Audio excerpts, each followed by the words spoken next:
Welcome to Busan. Let me show you around.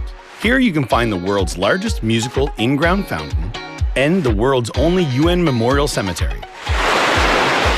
Stroll along the coast and explore the largest mountain fortress in Korea. As well as all this, there are so many tourist attractions, beautiful exhibitions, vibrant culture, convenient facilities, and delicious foods unique to Busan. With all the beauty and charm of the amazing city of Busan, you'll find yourself right at home in this ever-changing tourism paradise. So stay with us a while. Busan, your #1 tourist destination. Your home, away from home. This campaign is brought to you by BEFM, Busan 영어방송.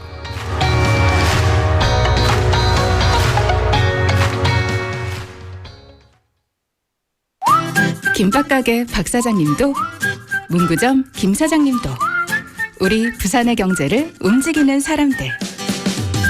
우리 동네 작은 가게로 향하는 발걸음이 우리 부산의 경제를 키워가는 한 걸음입니다.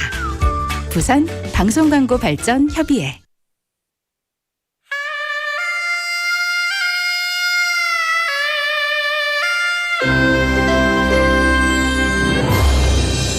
The time is now 7 o'clock.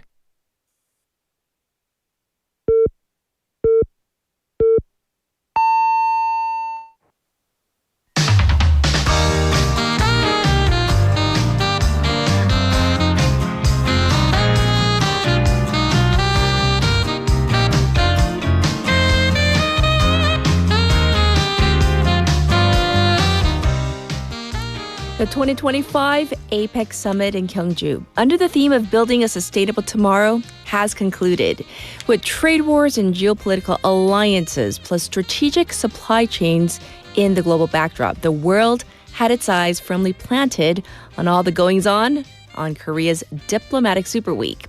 It is the Monday after, so we are ready to do a post-mortem analysis on all the major meetups, the logistics, and assess if there were diplomatic and economic gains. So how did Korea fare last week? Let's find out together.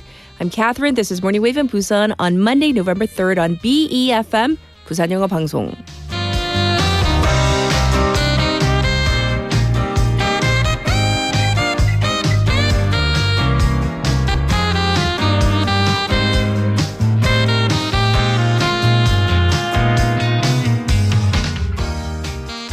Good morning, Wavers. I hope you had a fantastic weekend. Personally, I had a really memorable, great weekend. I hope you're all doing well, and we're ready to kick off Monday together. So APEC week is firmly behind us. What emerged out of this diplomatic super week is the big question, though. The 21 member economies of the Asia-Pacific Economic Cooperation, or APEC, came together for the Gyeongju Declaration on the final day of the summit. So here, the leaders outlined 3 priorities: connect, innovate, and prosper, acknowledging challenges to global trade and rapid tech advancement and demographic shifts reshaping the world. To that end, the leaders reaffirmed their commitment to cooperate and take practical measures for economic growth from which everyone can benefit. So this includes firm trade and investment, which they stipulated as essential to the growth and prosperity of the Asia-Pacific region. But one aspect that was notable in this declaration was the role of culture. The declaration acknowledged the positive contribution of the cultural and creative industries, so we call them CCIs, to economic growth. This is the first APEC top-level document that officially stipulated this concept of cultural and creative industries. So the South Korean presidential office said that this sets up a foundation for Korean culture to become a motivator for growth in the region. This document, this Gyeongju Declaration, according to those in the know, took all diplomatic resources and negotiations to complete, especially with the U.S. and China in the mix. So this declaration, you might think, is just a declaration, right? An announcement of the outline of the group's goals. and it's going to take much more work for this declaration to come to fruition, to make it all work out. But all in all, the summit in Gyeongju seems to have been a successful first step in setting this foundation. All right, so let's turn to our text topic for this Monday morning. And by the way, hello, November. Can you believe? Yes, it is November. With so many of you going outdoors this season, have you had any wildlife encounters? And what is like the most wild animal you've ever come across? So are you kind of like excited or delighted by these encounters, or do you get scared? 자, 내가 야생에서 본 가장 신기한 동물 혹은 나는 동물들 보면 좋아한다 versus 무서워한다. I had an experience recently. I was out with my family and we were on the golf course, and then I heard what I thought was a murderous scream. I thought it was a woman screaming because she was getting attacked or something. And then so we phoned it into the clubhouse, and they're like, oh, don't worry, it's just 고라니. I had never heard a 고라니 scream. It sounds like someone getting murdered. I mean, not a joke, someone getting injured, but I mean, that's how loud and high pitch it was. So this is definitely something that I will never forget. I was a little embarrassed, but still, I thought it was safe to call it in just in case, somebody was in trouble. But it was just a 고라니. That's one story. You can send in your stories to BFM's live stream live chat on YouTube.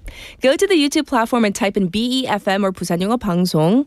And then once you see our channel, you can subscribe. You can log in and chat with our other waivers. Also, from your phone, pound 9050 샵 9050. That's going to cost you 100 won. You can also reach me for free through Kakao Talk.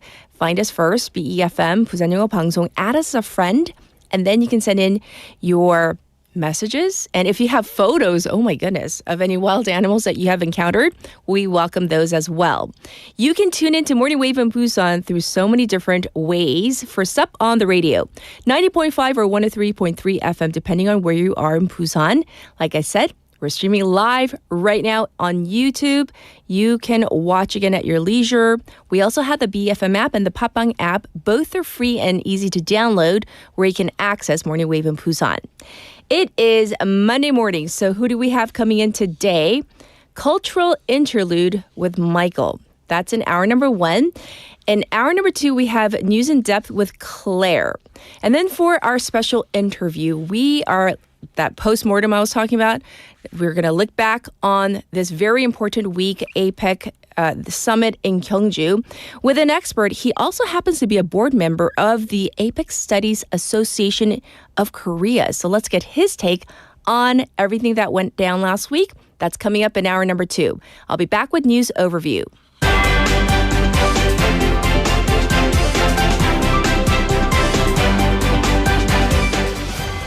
It's now 7:06, and this is News Overview. President Lee Jae-myung says Seoul-Beijing relations back on track. President Lee Jae-myung said yesterday that the South Korea-China summit on Saturday was very meaningful as it led to a recovery of bilateral ties and put the two countries back on the path as strategic cooperative partners.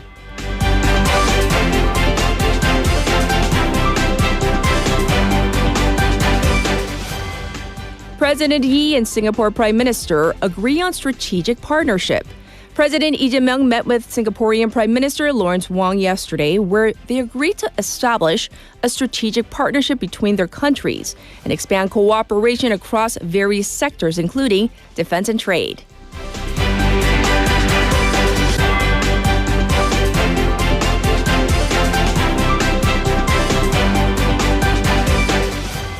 Fifth military spy satellite successfully in orbit. South Korea successfully launched its fifth homegrown reconnaissance satellite into orbit and successfully communicated with a ground station in a move expected to bolster its independent surveillance capabilities.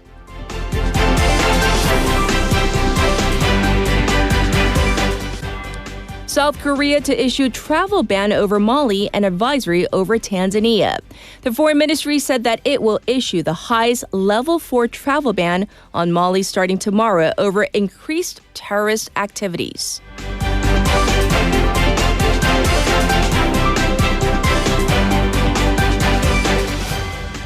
U.S. government shutdown extends into November. The U.S. government shutdown has been ongoing for 33 days, with food stamp recipients facing suspended benefits and airports seeing massive delays as an estimated 700,000 federal employees are working without pay. This was News Overview.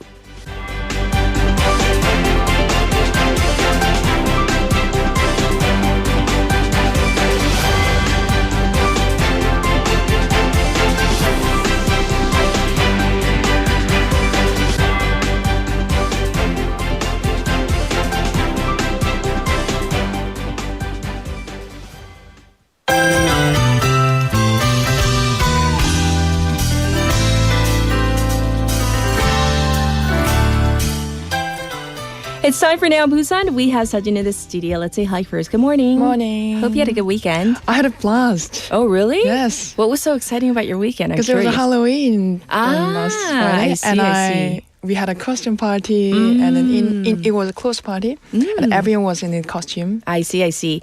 Well, real quick about the whole text topic, though. We want to talk about the wildest animal that you have seen, like with your own eyes. Do you have any stories? That must be a mouse. A mouse? Yeah.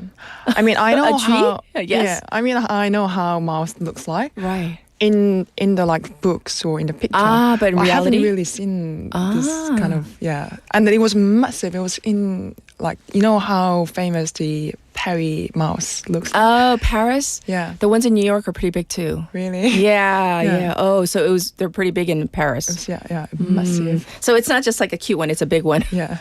I can imagine. Very, very scary. We're going to jump into our first bit of local news. I hear it's about a local mountain. So what is this about? Our first story is about the designation of Gyeongju as a national park. Okay. Gyeongju is known as the mountain within the city that spans across Busan and Yongsan in Gyeongnam. And it will become the 24th national park in South Korea. The official announcement of its designation is expected this month. That's right. And this is a huge win for the region because Gyeongju Mountain has been a long-term goal for local residents for it to become a national park. So I think like back in 2005 is when kind of the drive for it kind of began, right? Yes. And in 2014, a petition with 100,000 signatures was launched. Then in 2017, the city conducted a preliminary feasibility study, and based on that, it officially requested national park designation from the government in June 2019, which opened the door for real discussions. Right, but there were some major obstacles. Yeah, the main challenge in the process was that much of the area was privately owned. Around 79% of the land is private property or owned by religious institutions. The turning point came then when Bamosa Temple, which had initially opposed the designation, agreed to the proposal in February of last year. Since then, the process has been moving forward quickly.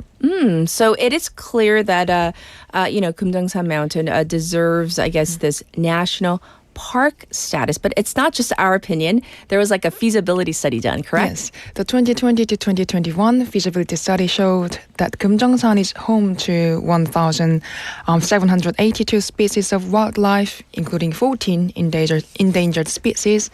Its natural beauty is also remarkable, with 17 peaks, 25 rock formations, 13 wetlands, and 1 cave. It makes it the 9th richest in the natural scenery among all national parks. Oh, really? So I didn't know that. Now I know. Well, it's not just about preservation. The economic benefits, they're pretty big too, right? For sure. According to the study by the Busan Development Institute, the economic value of Gyeongju after its designation is estimated to reach 6.6 trillion won annually. Tourism is another big factor. Gyeongju is easily accessible from the city, and is expected the number of visitors will rise from 3.5 million to over 4 million every year. Oh, that's a huge number, a lot of people. But there are some concerns as well, I hear. Yes, the biggest issue is the cost of acquiring private land, and estimated at 250 billion to 300 billion won. Plus, as a first urban type national park, it faces management challenges. Many hikers are also worried worried that some trails they've been long used freely could be reclassified as non-designated route, meaning they no longer be accessible. Right. So once again, there are challenges, but it does sound like, there's been progress. There's progress being made, right? Absolutely. Despite those concerns, the future looks bright for Gyeongju as the first urban national park in Korea. Is going to become a model for balancing conservation and accessibility, and it's a new symbol of harmony between nature and city life in Busan. All right. Well, thank you for reporting on our first story. It's about our local Gyeongju Mountain. All right. Now, there is some big baseball news, and I'm not talking about the World Series with the LA Dodgers winning. I'm talking about for baseball fans in Busan. What's the latest? Busan City says the city is getting ready to rebuild Sajik Baseball Stadium with major national funding now confirmed with 29.19 billion won. The city got a major boost when its project was picked for the Ministry of Culture, Sports and Tourism's Renovation Support Program. So this is part of a national initiative. How big is this? I mean, what does this mean? City officials say this is the largest amount of national funding ever awarded for a baseball stadium project in Korea, which means Busan can ease a lot of financial burden on its own budget. I see. So when will the new stadium actually open? The schedule goes design competition next year, start construction in 2028, and open the new stadium by March 2031. During the construction, all games will be played at the Busan Asiad main stadium. Okay, so we are in for a treat. I know it's going to take some time to build, but we're going to have to be patient. Next up, we have some news regarding the housing market. Yes, Busan's housing market is heating up again. Apartment prices are on the rise immediately after the government's October 15 property measures announced. Yes, so let's have the latest figures. Yes, in the fourth week of October, prices rose by 0.02% compared with the week before, according to Korea Real Estate Board.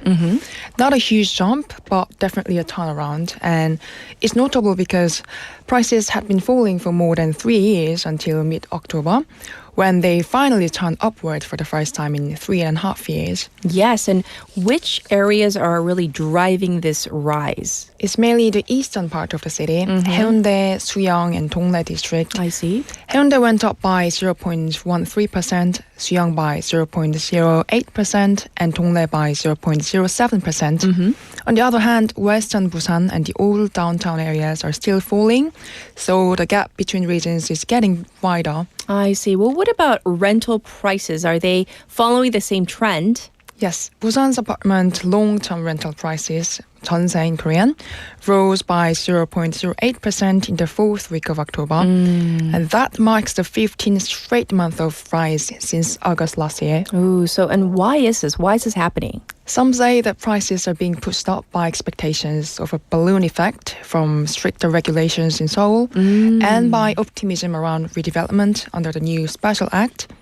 They also anticipated the trend would keep going and spread out to other districts by the end of the year. Yes. But some people say it's too early to call it a balloon effect, but Busan's market is clearly recovering after years of correction. Ah, I see. So that's a snapshot of the real estate market here locally in Busan. All right, next up, let's talk about Busan's universities. They are stepping up their AI games. So tell us about this. They are linking artificial intelligence with local industries and building new research hubs to train the next generation of the talent. Yes.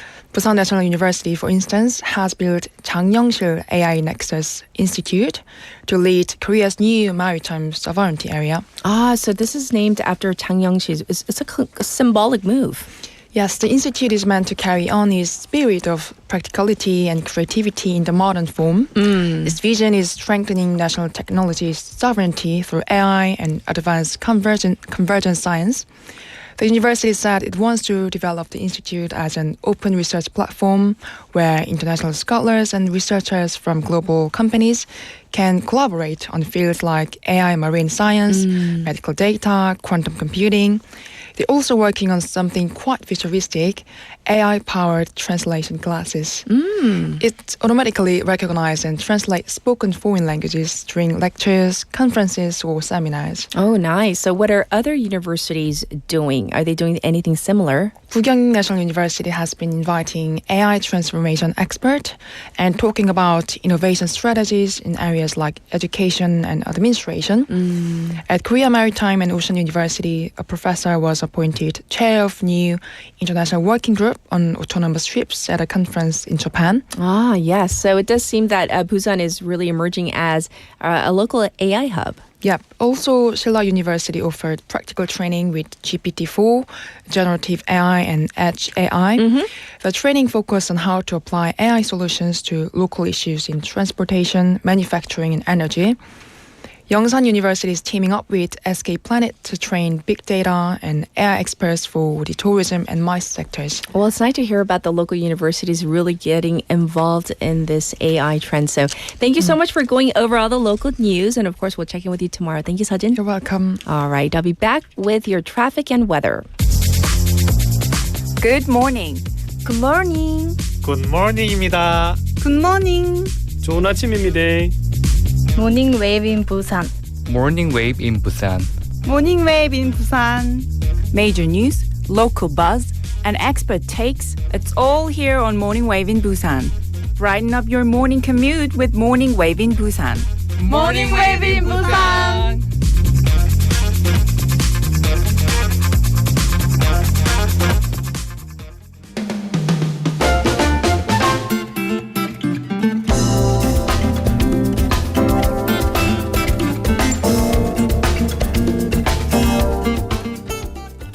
It is now 7:19. Here is your traffic report for this Monday morning. First up, the Dongseok overpass looks congested from Hwangyong Ramp to the old Gaegeum toll gate. Also, it's backed up on Nakdong-Namno from Myeongji Ramp to Cheongnyeongsa-Ogi intersection. And it's looking slow on Pyeongyonglo from Suyeong overpass to Suyeong tunnel. Currently, it's 6 degrees Celsius under clear skies. It's going to go up to 16. And I have to say this morning, as I was headed out, it was really cold. So looking at the weather nationwide, there is, definitely a cold morning kicking off our November, the first Monday of November, with Seoul seeing near zero temperatures. Cold wave special report issued in parts of the country with frost and ice over the mountainous regions. This was your traffic and weather.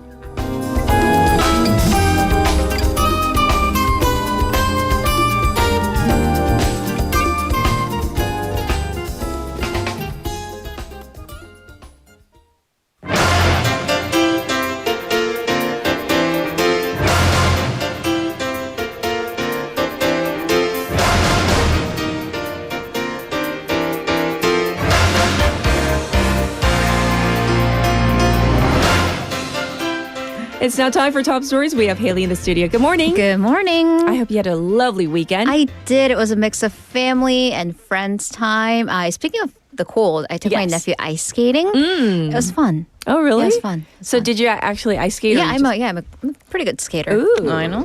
Nice. All right. Text topic, though. Wild animals. So we want to hear about them. So I am, unless it's a domesticated dog or a cat, I'm a little afraid. I get a little antsy. But bison. Bison. 물소, that's in Korean. A couple times, actually, my family, we took a trip to Yellowstone National Park, and we're like trying to get out of the park towards the end of the day, and there was a herd, not just one, but a herd of bison. They were crossing the road, and they got so close, I could actually see the eyelashes and all the stuff in the eyelashes. That's just too close. That's was alarming. Yeah. So, yes. yeah. Ooh. Bison. All right, we're going to jump into, we have so much to cover. Okay, so we left off on Friday when the APEC summit was about to kick off, right? So we're going to recap the summit between President Lee Jae-myung and President Xi Jinping. Right. So a lot happened, of course, over the weekend, and this is, the wrap-up day. So let's talk about this summit that took place Saturday afternoon at the National Gyeongju Museum with both presidents, President Lee Jae-myung and Xi Jinping, in blue ties. So she was welcomed with a traditional Daechuta performance. So this is like the traditional royal/military march and a modern military band. Sure. The summit itself took about 95 minutes, with the presidential office describing the general atmosphere as very friendly. So the two leaders there emphasized the importance of bilateral cooperation and to take that forward. According to South Korean President Lee Jae-myung, he said that the Korea-China relationship has gone from one that was more of a vertical, separated, task-based one to more horizontal, equal one of cooperation, saying that this relationship should also develop in line with the change of the times. Right. President Lee also mentioned that he positively assesses North Korea and China's improving relations and stated that he's looking forward to South Korea and China strengthening their strategic communications to resume talks with Pyongyang. President Xi Jinping, for his part, said that the two countries, South Korea and China, are close, important neighbors and are inseparable partners in cooperation, agreeing that it is also the task of the times for them to develop their relationship in a healthy way. Okay. So Xi Jinping did not mention North Korea specifically. He did say that Beijing is willing to breathe in more positive energy for peace and prosperity for the region. I see. Well, do we know what specific issues were discussed? Right. So, of course, they're being a little bit hush-hush about the closed-door meeting. However, we do know that the two countries signed memoranda of understanding, 7 of them actually, Yes. focusing on strengthening exchanges in the service sectors and trade. Also, the central banks of the two respective countries signed a currency swap deal that's worth 70 trillion won. South Korea also now will be able to export its agricultural products to China more easily under the MOU on quarantine standards. Okay. The police force for the two countries also agreed to work together against voice phishing and other forms of online scams. All right. Well, I also want to talk about kind of the bells and whistles of the state visit. Because, of course, diplomacy is all about the little bit of pomp and circumstance and bells and whistles. So President Lee earlier, before the summit, gifted President Xi the red bean-filled hwangnampang, the pastries from Gyeongju. Apparently, this was a hit, so much so that President Lee gifted them additional 200 boxes for the entire delegation. And I've seen reports that since then, there are lines out the door at this particular franchise. The official gift, though, was a go board, padukpan, made from a nutmeg yew tree. The presidential office said that the reason was because, number one, both leaders very much enjoy go. President Xi is said to be a big fan. And 11 years ago, which was the date of his last state visit to South Korea back then gifted him go stones for the visit. So it now completes a full set. Oh, wow. So very symbolic and meaningful, all these gifts, right? Well, speaking of North Korea, actually had quite we'll call it an emphatic response to this summit. Right. So according to state media Korea Central News Agency, it reported that Pyongyang called the denuclearization agenda for the Seoul-Beijing summit a pipe dream. Its wording was stronger in Korean, but I'm not sure if I'm allowed to say that on air. Anyways, this was a statement that was issued under the Vice Minister of Foreign Affairs, Bang Myung-woo of North Korea, which said they can chant about the denuclearization hundreds or thousands of times, but we will patiently show them this is only a pipe dream that they will never be able to achieve. So in terms of the timing, the statement came right before the summit, but this was after South Korea's presidential office announced that Presidents Lee and Xi decided to add denuclearization to their summit agenda.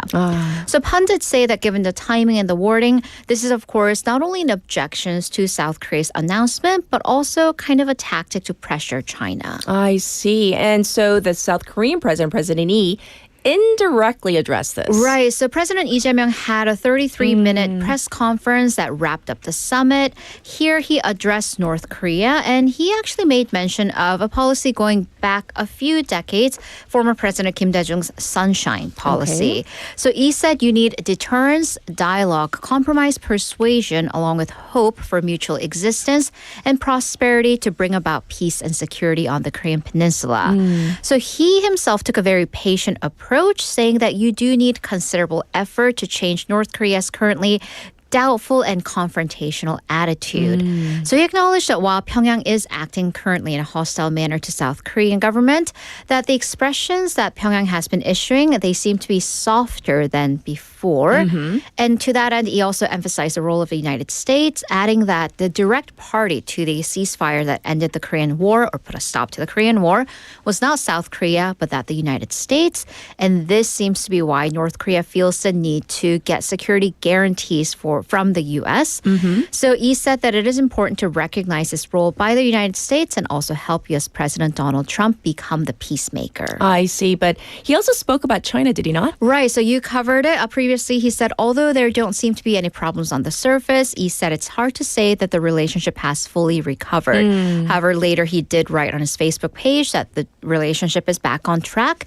So he added that the most important facet of this cooperation between Seoul and Beijing is the economic one. He said that China has an important role to play in peace for the Korean Peninsula and said that he's looking forward to this role. I see. So let's go to another major summit, and this one is between, China and Japan. Right, China and Japan and China, considerably shorter and tenser. So the meeting between Chinese President Xi Jinping and the new Japanese Prime Minister Sanae Takaichi lasted for a little under 30 minutes. So here the two leaders reportedly clashed over some sensitive issues, including history and human rights. So this meeting came actually the one before South Korea's meeting on Friday, again in Gyeongju. Yes. So Takaichi, during her campaign and her lawmaker legislative days, she's been known to be fairly anti-China. And during their initial meeting, President Xi kept a very straight face, unsmiling through the press call. Okay. So in the opening statement, President Xi said that Prime Minister Takaichi, after she took office, said that the two countries need to establish a constructive and stable relationship. And he actually didn't congratulate her on the election win. So that was very pointed. And she said that he does, however, wish to continue communications with the Prime Minister. However, please note that this wasn't about cooperation. It was only communication. Okay. Prime Minister Takaichi also hinted at the touchy relationship, saying that the two countries have present matters to address and also tasks to address. So after the summit, again, close to our meeting, we don't much know what happened there, but Prime Minister Takaichi met with reporters and said that she mentioned a wide range of sensitive issues. And this includes territorial and oceans disputes, rare earth minerals, safety for Japanese nationals living in China, and concerns over touchy issues like Hong Kong and the Xinjiang region. President Xi hit back, saying that Japan needs to repent for his history of occupation, saying that the two countries cannot be a threat against one another. She also said that Japan needs to abide by political principles, including the One China policy. And foreign press outlets reported that Takaichi supports Taiwanese independence, which might be the reason why. Yes. So pundits say that while the two leaders agreed at least in principle to expand cooperations and communications, the meeting itself seems to have only served to confirm their differences. I see. Wow. Real touchy there. Things were said. Yes. And for our final bit of APEC adjacent news, this big announcement from NVIDIA, right? Absolutely. So NVIDIA will supply 260,000 of its graphic processing units, so GPUs, for projects with South Korean businesses as well as the government. So this was the huge announcement that came on Friday after President Lee Jae-myung's meeting with NVIDIA CEO Jensen Huang. Right. So this scale is up to 14 trillion won worth of GPUs, gives priority treatment for South Korea to receive these GPUs, which are globally in short supply. This also could speed up South Korea's sovereign AI system because now South Korea is a part of NVIDIA's AI infrastructural ecosystem. So who's participating in the government? That's, of course, the Ministry of Science and ICT, Samsung Electronics, SK Group, Hyundai Motor Group, Naver Cloud, and LG. They're participating. And these would encompass fields not only just chips, but 6G, the next generation of mobile communications, medicine, and quantum computing. Oh, wow. So a lot to unfold, and we're going to continue our discussion with our expert on APEC. That's coming up at hour number 2. But thank you for all the thorough reporting, Haley. Thank you. See you in a bit. All right, we're ready for our first song for this first Monday of November. So here is Blame It on the Boogie by the Jacksons.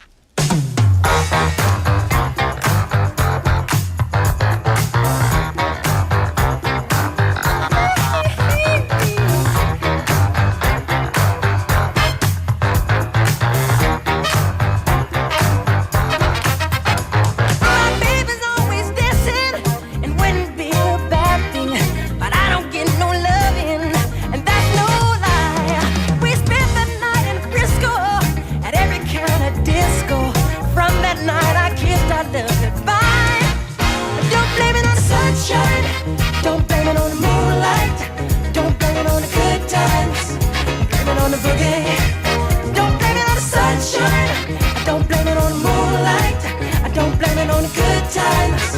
I'm blaming on the boogie. That nasty boogie bugs me, but somehow it has drugged me. Spellbound rhythm gets me on my feet. I changed my life completely. I seen the lightning lead me. My baby just can't take her eyes off me. I don't blame it on the sunshine. I don't blame it on the moonlight. I don't blame it on the good times. Blame it on the boogie. Don't you blame it on the sunshine. Don't blame it on the moonlight. I don't blame it on the good times.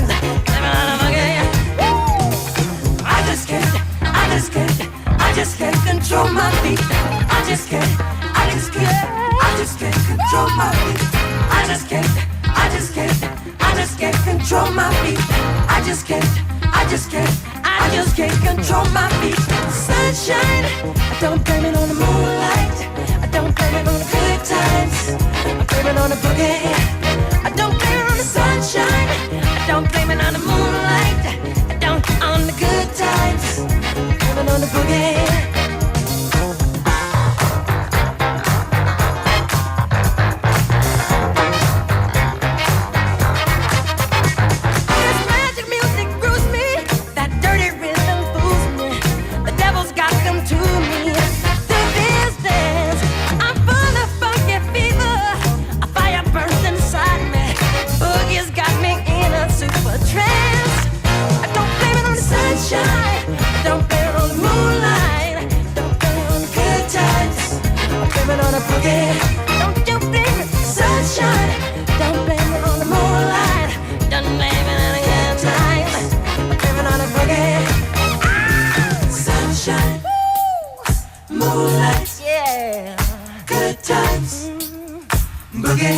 You just got the sunshine, yeah. Moonlight, good times, boogie. Don't you blame it, sunshine. You just got the moonlight. You just wanna good times, yeah. Oh, blame it on yourself. Sunshine, ain't nobody's fault but yours and that boogie. All night long, yours and that boogie. Ain't nobody's fault but yours and that boogie. Dancing all night long, blame it on yourself. Ain't nobody's fault but yours and that boogie, boogie, boogie, boogie. Yeah.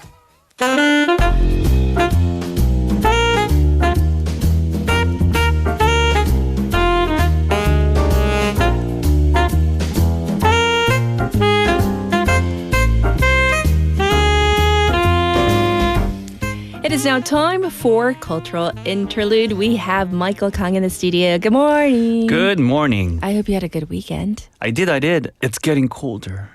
This morning was so cold. It is still cold, and I'm like shivering. And I mean, everybody say it's the start of the fall season, the autumn season, but I don't think it's autumn at all. It's it like doesn't winter. feel like it's like winter already. Early winter. We skipped it. We skipped autumn. I knew that was going to happen because we had such a long, hot summer. We did. And remember, I was in Thailand last week. Yes. So I was like, I had another week of summer. So I was actually looking for the cool, but this is like a little bit too cold. You're like, I like cool, not cold. I like cool. Yeah. Yes. But not cold. I have a question for you. Yes. Our text topic today is all about, because it's so lovely outside, relatively cool. I mean, in Seoul and the capital area, it's really cold, right? Much more warmer down here. Mhm. So, have you ever had any wildlife encounters? Wildlife. In the city, right? Here in Busan, right? Anywhere. Anywhere? Yeah, like if you've run across any type of, excuse me, a wild animal. Like you might have missed the opener. I was talking about what did you see? Like I thought a murder was happening. Okay. Somebody was screaming, and then I called it in, and they're like, "It's a 고라니." I didn't know that's what they sound like. Too. Oh, 진짜 미안. But Sorry. no. But they're all over the place. I mean, they're everywhere. They're like pain in the because they scream at you. But I've never heard them scream. They're rude. They're super rude. I mean, because I remember them because when I was in the military, I had to go out on patrols at night, and you would see them every night. every night, and they would scream at you every time you see them. Every time you run 저는 into each 몰랐어요. other. 고라니가 그런 소리 내는 장난 아니에요. 동물인지. 그니까요. 장난 아니야. They're I don't know. Like I don't really like them. They probably don't like you either. Yeah, or nor me. that's for sure. I mean, they don't like me, but I don't like them either. I mean, but other than that, I did run into a raccoon before. Oh yeah. Yeah, raccoon and In the States or where? in the States. Yeah, they're kind of common in the States. Raccoons. Yeah. 너구리는 약간 흔한 동물, but 그렇죠. wild. Yeah. Don't touch. Because I lived in South Carolina. Oh. There are more animals than humans, I think, in that state. It's like South the Carolina? countryside. Yes. And they're so cute, and their hands, they're I don't know how to call them, like hands or their legs. I don't know how to call them, but they got like actual human size hands. They could pick up anything, Yes. and they're really good at like picking up trash They are. or trash cans. You know, just digging through the trash cans. Our and stuff. assistant producer had a question. 실제로 보면 어묵. 오뎅국물 봉다리가 아니에요. 그런가 봐. Yes? Raccoons? I don't know. 오뎅국물 봉다리. I never thought about that way. But I mean, now that you mention it, Kind of? kind of, because they are kind of like, you know, like when they walk, they like they walk a little bit weird. Yes, they do. They do this 둥실 둥실 둥실 둥실. And maybe that kind of resembles 오뎅국물 봉다리. That's a good way to express 오뎅국물 봉다리 같은 동물. Yes. Raccoons. 네. Yeah. I wish we could do wild animals for 2 more hours, but we got to dive into our segment. Yeah, so. I could go on and on. Yes, we could go on. We Yeah. have more animals, but okay. So what do you have for us? Yes, today we're diving deep into some very interesting Korean mannerisms. So no, like we're not. So today it's not about the news or the trend, but it's more like I don't know, the cultural insight. Oh, I love this. So we're going to talk about like Korean culture plus mannerisms. Exactly. Ooh, this is exciting. So it's like, and I'm not gonna even talk about the big ones. I'm talking about the little things that Koreans do that actually surprises, confuses, or even delights people from other countries. So like they are basically this. So those only in Korea moments that make our culture so unique and sometimes a bit funny to outsiders. Yes. But so we're gonna go ahead with something a little bit, I guess, easier to understand. Okay, so level 1. So let's start with something that happens in almost every music concert that you go to. What is it? And it's the encore. Oh, encore. And do you know how Korean encore works? I do. Yeah. But what makes it kind of stand out from other encores of other cultures? Like, let's make a comparison. Like Okay. in most countries, what do? When a concert ends, what do? Audiences might clap for a long time. Or give a standing ovation. yeah, you stand up. Right. And you're still clapping. Yeah, and Yes. that kind of indicates that you want to listen to one more song. Yes. Right? Like you just stand there clapping, you're not going anywhere. Right. And you're waiting for the conductor or the singer to appear again to sing or perform one more music piece, right? Yes. But in Korea, we are very straightforward. We straight up say what we want. The crowds would just go start chanting. Encore, encore, 앵콜이라고 해요? 앙콜? It's not. Yeah, in Encore? Korea it's encore. Like it's our 앵콜이라고 해요. Konglish version of encore. But we go encore, encore, and it's very rhythmical. You know, like you have to make sure that you're on the 박자 rhythm. 맞아요. And everybody's like 그렇죠? encore, encore.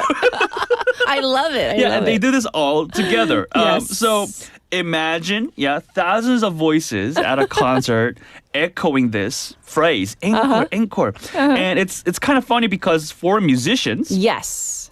musicians who come from abroad to perform here in Korea, sometimes they get really confused because they think the crowd is saying a Korean word.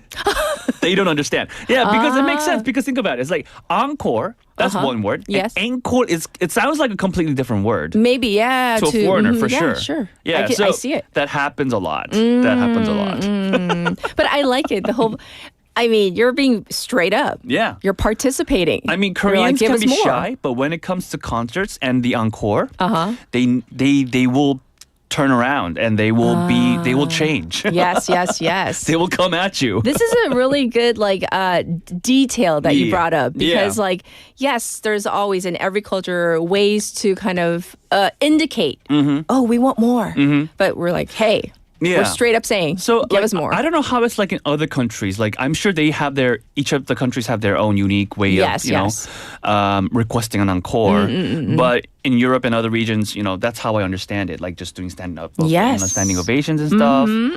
But I don't know. Like maybe waivers out there have more insights about this. Like in other countries, how do they do this? I love it. I love it. Yeah. So what's our second like a Korean like kind of cultural mannerism? Yeah. So this is probably my best pick Okay. out of all What the is it? What Korean. is it? I am.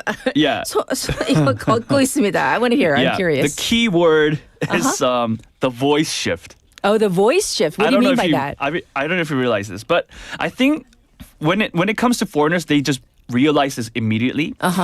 So this is something actually many foreigners find really curious when they visit Korea for the first time. What is it? So, like, let's say we're in a situation where you have to, one of the Koreans have to answer a work-related phone call, right?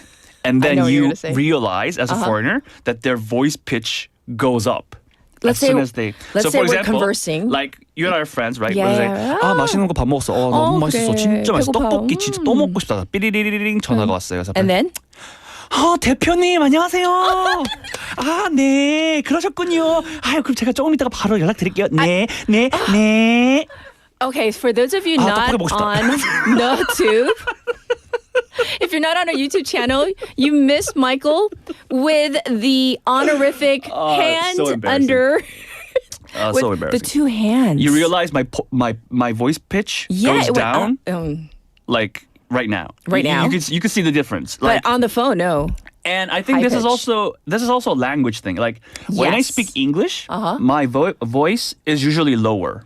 Like No, the I tone. like right Yeah, right now. like the pitch is pretty low. But when I switch to Korean, then Me too. 조금 올라가요. 저도 올라가요. 한국말 조금 올라가요. 맞아. 근데 여기서 이제 좀 대표님이나 이런 분들 만나면은 더 올라가요. 안녕하세요. 당연하죠. 네. 얼마 of 정도로 course. 생각하세요? Like something like that, right? And then you go back to English, you're like super low again. Yeah, you're like, hey, yeah, what's up? Yeah, so Is it a sign of respect? yes, definitely. So it's part of showing Yes. politeness and professionalism. Yeah, in all seriousness. In fact, even in restaurants or convenience stores, Yes. Both customers and staff often speak in a higher tone just to show courtesy. It's like, But that's so true. yeah, it 맞아요. happens. So like 네, for foreigners, 안녕히 가세요. Like that tone, that high tone. 잘 먹었습니다. 아유, 조심히 들어가세요. 네, 감사합니다. 네, 너무 또 오세요. 맛있었어요. 네.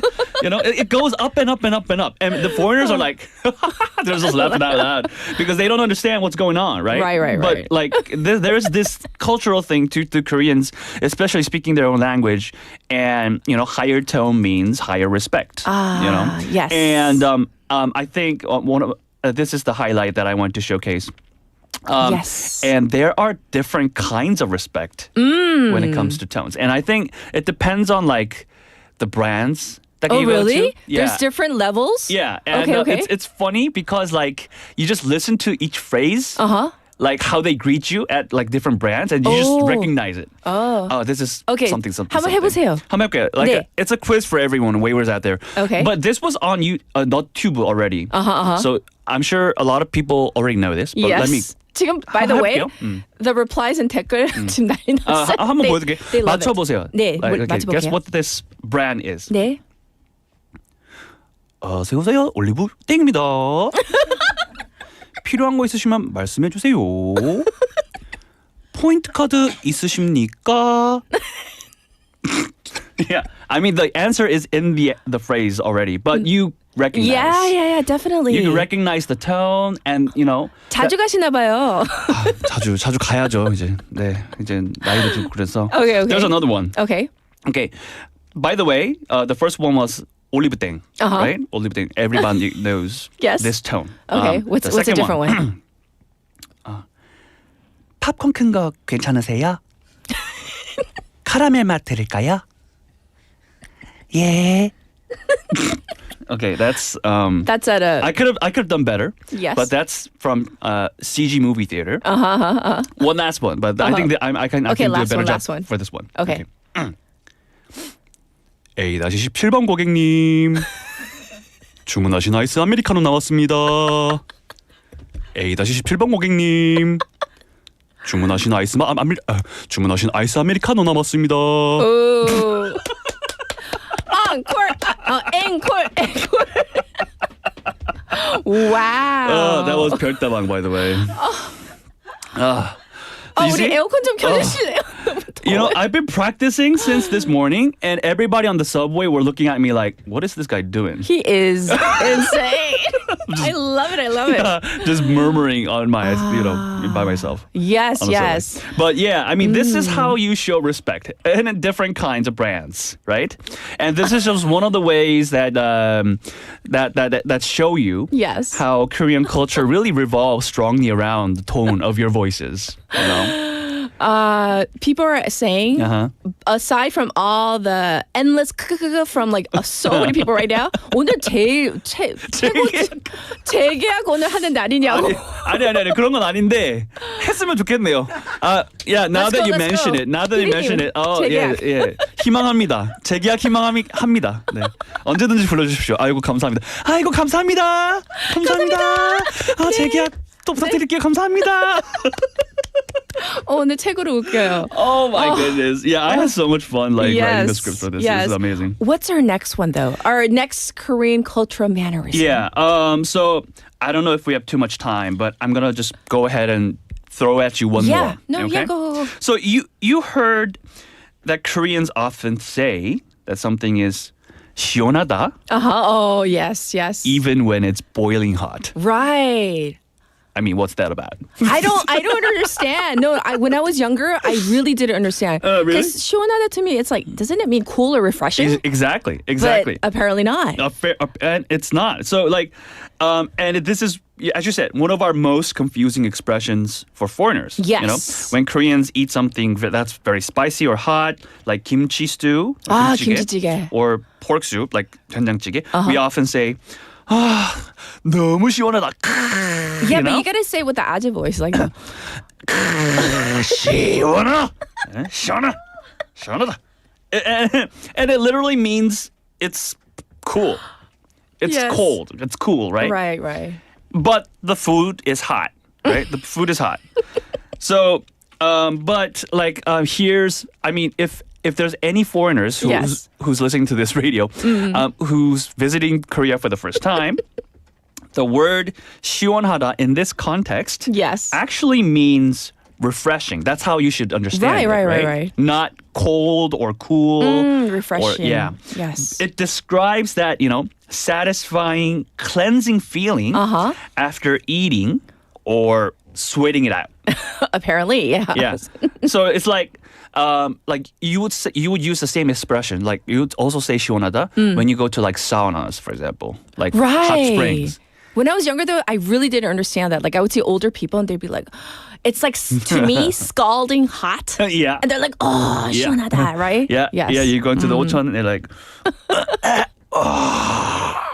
시원하다.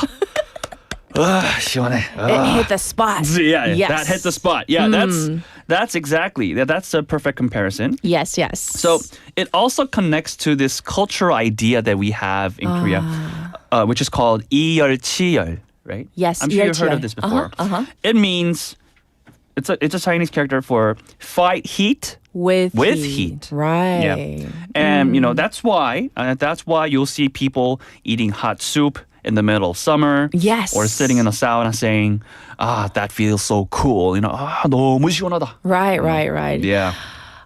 You know what? I wish we had time for to do this. One short one. One short You want to one. squeeze one in because All people right. are asking for more. Okay. Saying, "Are you a comedian?" There's also this.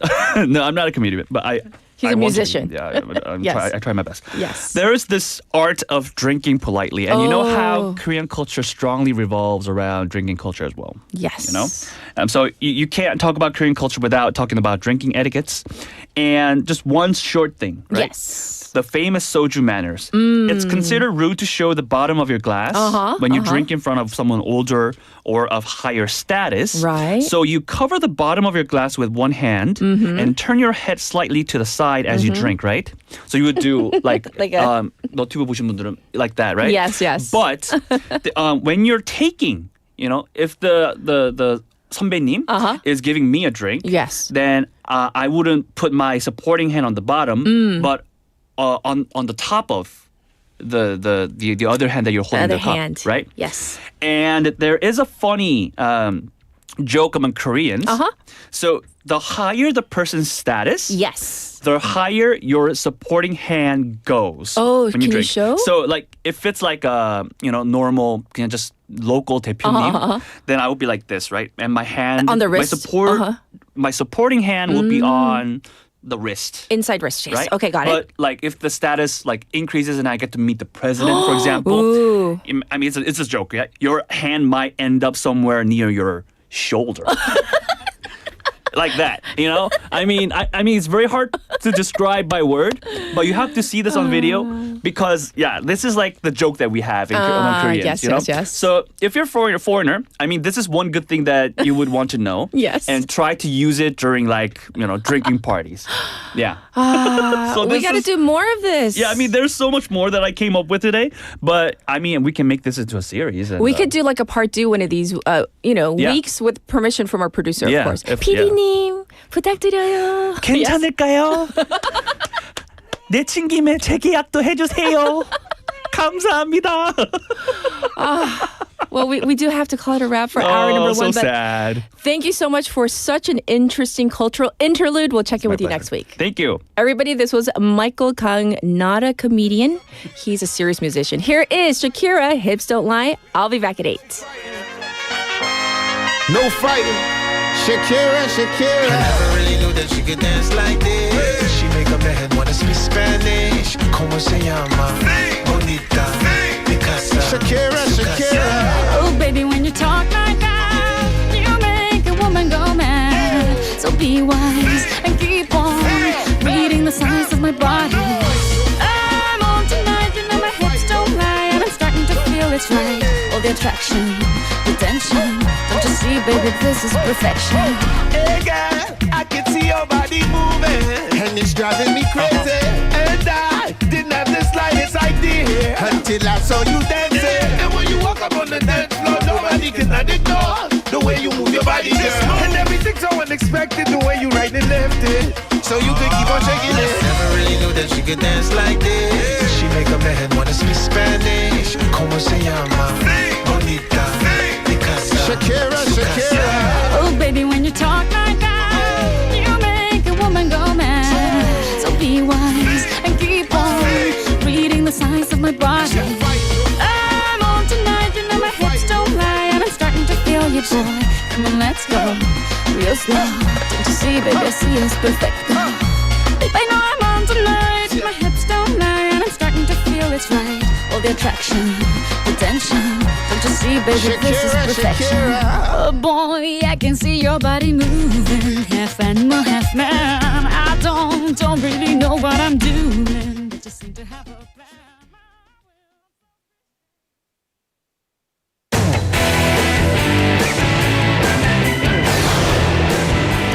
Your bridge to the world.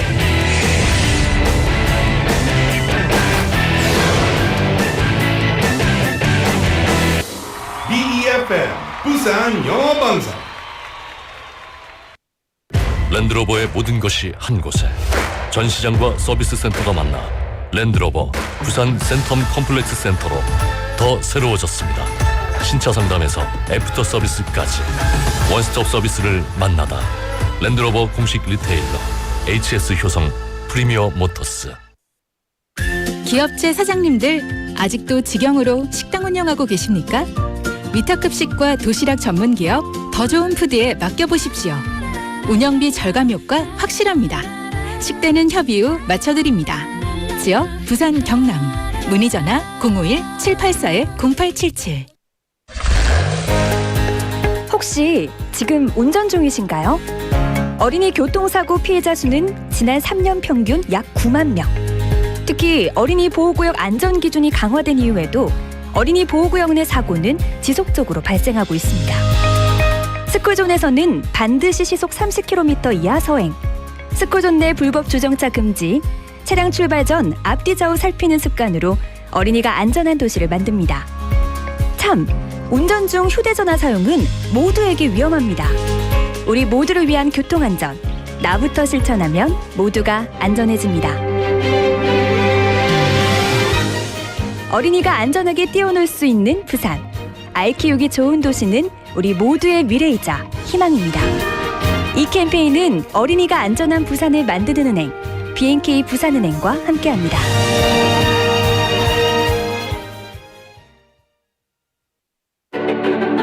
안녕하세요. 개그맨 이상훈입니다. 올스타 잉글리시가 준비한 공개방송 We Are K 드디어 여러분을 찾아갑니다. R&B의 황제 한이영 우리 김조한씨, 아츄 러블리즈 예인 DJ 페리와 피리 연주자 김지윤의 K-EDM 스테이지, 선물이 빵빵 터지는 다양한 이벤트까지. All-Star English Everyday Star 신민수입니다. 부기도 오고 날씨 요정도 옵니다, 여러분. K-Busan, K-Pop, K-Sound, a global festival of music, English and culture at We Are K. 동아 인터내셔널 데이와 함께하는 올스타 잉글리시 공개방송 11월 6일 목요일 오후 4시 동아대 부민 캠퍼스에서 만나요. 저 러블리즈 예인이도 함께해요. 모두 함께 만나요. 아츄.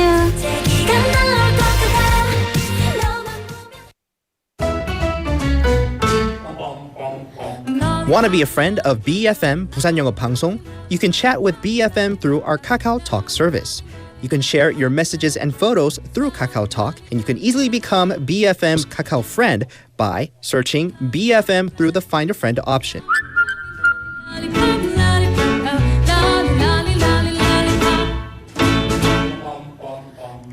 Come share and chat with us at BFM anytime, anywhere for free. Don't forget to add BFM 부산영어방송 to your Kakao friends list. Man, I haven't got a chance. I call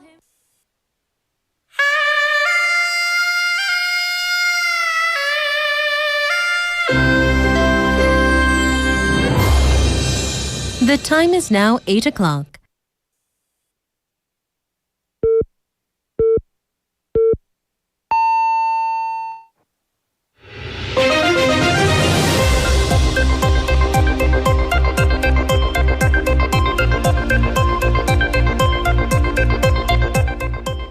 It's now 8 o'clock. This is our number 2 of Morning Wave in Busan. We begin with Spotlight News. President Lee Jae-myung says Seoul-Beijing relations back on track. President Lee Jae-myung said yesterday that the South Korea-China summit on Saturday was very meaningful as it led to a recovery of bilateral ties and put the two countries back on the path as strategic cooperative partners. Writing on his Facebook page in both Korean and Chinese, he quoted President Xi Jinping's description of the two countries as close neighbors who cannot move apart and inseparable partners in cooperation. He also said he will try to produce tangible results, adding he hopes to visit China in the not-too-distant future.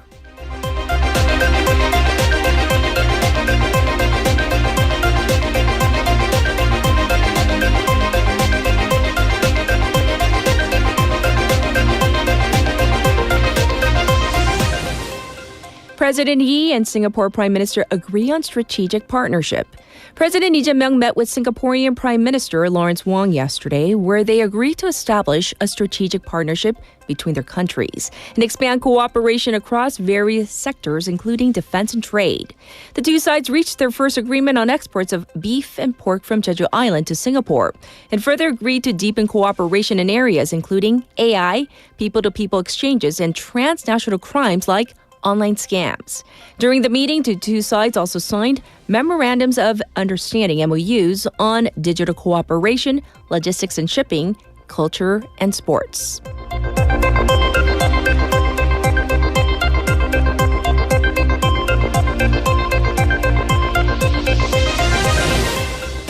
Fifth military spy satellite successfully in orbit. South Korea successfully launched its fifth homegrown reconnaissance satellite into orbit and successfully communicated with a ground station, and a move expected to bolster its independent surveillance capabilities. According to Seoul's defense ministry, the satellite was launched from Cape Canaveral in Florida, the U.S., on a SpaceX Falcon 9 rocket at 1:09 a.m. Sunday, U.S. time, and was put into orbit about 14 minutes after liftoff. The Synthetic Aperture Radar, or SAR, satellite is the final military satellite under the country's plan to deploy 5 spy satellites by the end of this year to better monitor North Korea and help reduce its reliance on U.S. satellite imagery.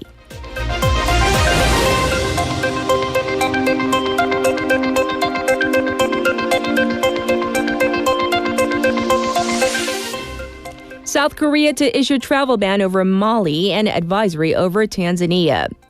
The Foreign Ministry said that it will issue a travel ban on Mali starting tomorrow over increased terrorist activities. The highest level 4 ban in the 4-tier warning system will be issued as public safety has deteriorated with the increased activities of al-Qaeda-linked armed group JNIM. The ministry yesterday issued a special 2.5 level travel advisory over most parts of Tanzania, effective as of 6 p.m. yesterday, as violent protests have sparked in the country following last week's elections.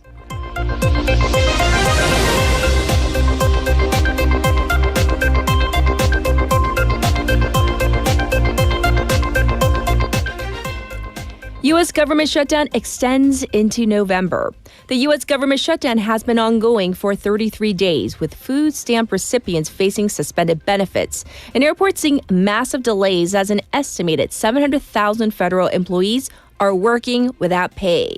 Congress remains deadlocked over whether to extend healthcare subsidies, which Democrats are demanding as a part of a funding bill to end the government shutdown.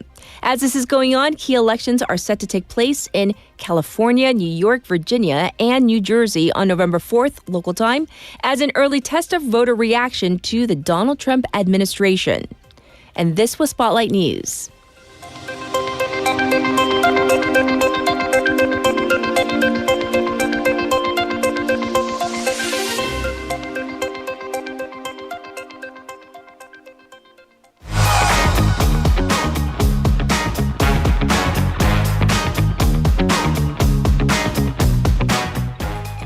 It's time for Waggle Waggle. We have Haley back in the studio. Good morning. Yes. It's hard to follow Michael after all that. Yeah. No, but of course. Oof. Yes, we continue. It's part two now. So South Korea has been in this investment boom for a while, and there is a sort of a report card on how different groups have fared or done. Right. So it's by age and gender. So I have a quiz for you and our waivers. Okay. So who do you think? So we're talking about like men in their 20s, women in their 20s, so on and so forth until 60s and up. Okay. Who do you think, which group made the most profit from this bull market this year? 네, 올해 주식시장에서 가장 돈을 많이 번 성별과 나이대는 누구일까요? Okay, so I really did not take a look. It's not our producer, according to her. It's not me either. So, but however, I don't know. Like males in their 40s? Males in their 40s. You would be wrong. Oh, how wrong? Very wrong. Oh, really? Yeah. Oh, so it was actually, this answer may surprise you. Women in their 60s. Really? Yeah. I'm like, Mom? Ooh. Mom? Are you hiding something that you, yeah. Lowest end. So we're going to go to who made the least profit. Men in their 20s. So this is according to big data analysis by NH Investment. And by the way, this is from data from January to September of this year. Okay. So it doesn't include the whole 4,000 points and above Kospi. However, women in their 60s made almost 27% profit from their initial investment. Wow. Actually, there was a very clear gender divide in the stock market. Women in all age groups having done better than men overall. Again, in all age groups. Yes. So again, first place, women in their 60s. Second place, women in their 40s at 26% profit. This was followed by third place, women in their 50s, and so on and so forth, women in their 30s and women in their 20s, rounding up the top 5. So all women in top 5. By the way, women in their 20s, so out of all women, they had the lowest profit margin, a little under 25%. Not bad. Respectable showing. Okay. Sixth place, we go to now older men in their 60s. And that just was a descending step by age. Okay. Age group from oldest to youngest, with men in their 20s having, I don't want to say only, but compared to the other groups, 19% profit margin. So what accounted for such a clear gender and age divide? All right, so the top moneymakers, when we're talking about groups, women in their 40s through 60s, they were stable, looking for long-term investments, were infallible. So they were not shaken by what we in Korea say like 찌라시, like rumors and speculation. So they were not shaken up by these rumors and persistently just kept going. Also, where you got your information was key. News. Reputable outlets, plus consulting with their private bankers or investment advisors. So very solid footing. Women also distributed their risk. So they tended to risk manage through ETFs. By comparison, men, a little more fluctuating, change their minds a lot more. And by the way, this is according to these numbers. And that actually prevented them from benefiting off of the upward trend in the market. I see. Which was really interesting. Men tend to bet against the market. So they put their money into what are called inverse funds. And that led to them losing money because, well, the market's been going well. Yes, yes. Very interesting to look at the breakdown of who's been doing better. Yes, so as always, please consult with a financial expert before you invest. All right, up next, this is about a court case that deals with this fine line between brutality versus discipline in the military. Right. I mean, that line is such a fine line, home, school, but especially in the military where you do have physical tasks as forms of discipline. So this is a conflicting court case over what was and has been perceived as brutal treatment or discipline. So we're talking about a military unit in Gosong County in Gangwon. A 23-year-old conscript soldier, superior officer, in January of 2023 told his subordinate officer to do 100 burpee test because he didn't like the subordinate soldier's attitude. The following month, he hosed down the same subordinate soldier in the shower, and that happened 6 more times. He would also switch the water to cold while the subordinate soldier was in the middle of a shower. And in the dorms, shine a flashlight into his face, order him to look at the light for about 10 seconds. And then he also ordered the soldier to do 40 push-ups. Ultimately, after this happened repeatedly, the subordinate soldier filed a case against the superior soldier, and the soldier was indicted for cruelty and abuse through abuse of power. I see. So how did the court rule in this case? And this was where the split happened. The first court, Chuncheon Regional Court, said that these acts do not fall under cruelty. 가혹행위로 보기 어렵다, and therefore found the defendant innocent. Right. So the judge said the subordinate soldier had been apparently passive in carrying out other duties and in the past has failed to abide by orders. And the judge saw these push-ups, burpees as a legitimate part of military discipline. And given the subordinate soldier's perceived physical ability, I mean, he was in good enough health to be in active duty. These were not excessive physical tasks. They also cited statements from other soldiers who experienced similar disciplines. They testified that they kind of took it as a joke. But I mean, let's always just consider the military hierarchy. But the judge ruled that the victim may have been more, quote, sensitive than others and could have been stressed out by the situation. However, that alone cannot be a metric for brutality. So again, that's the first court. We take it to the appeals court. Yes. So what happened at the appeals court? I mean, they flipped the decision? They did flip because the appeals court judge took a larger scope of what the military structure looks like. Given the superior-subordinate relationship in the military, it would have been difficult for any subordinate officer to refuse orders. Right, so the judge here ruled that the superior soldier's actions and words were enough to suppress the other soldier's free will and qualify that as exercise of authority. But the judge also took into consideration the kind of the promising young man defense. The defendant is a young man with potential for change in the future. So in consideration of this, fined him 7 million won. Well, Okay. Fine line once again. I'm in the sure military. our listeners who have served in the military, they have thoughts and experiences probably. I'm sure as well. All right. These last two stories have to do with our text topic, encountering animals in unexpected places. Right. So what about on your college campus? Feral or wild dogs to get. And these sightings have been quite common at the Seoul National University SNU campus as of late. So 2 months ago now, September 27th, a pack of 6 dogs were sighted near or on the university campus. The school alerted the district office because they didn't have the capacity to handle the dogs. Sure. So they sent experts and a vet. They caught the dogs with a dart blower. Because that university is right by Gwanak Mountain, right? Yes. It's right by a mountain, surrounded by mountains. These wild dog sightings have been quite common, and about an estimated 30 of them live in the area. There are traps, it's just basically cages with food inside to trap them in commonly sighted areas. Fortunately, so far, there have been no major injuries. One student did sustain light injuries from a bite last year. Okay. However, students have complained. They're either afraid, it's inconvenient when you're going to class and there's a wild dog sitting in your path. Right. And there have been noise complaints as well. So students have been sharing what to do and what not to do via their online communities. But an official from the district office said that these wild dogs, they tend to, of course, there are always exceptions, but they tend to not attack humans. However, they could go for your pets. So be careful if you're walking your dogs around. And also advise people to not feed these animals. Because they're not just like stray dogs, they're wild dogs. No, they're wild animals. Yes. Right. And this last animal sighting in Japan may be more threatening. An increasing number of bears.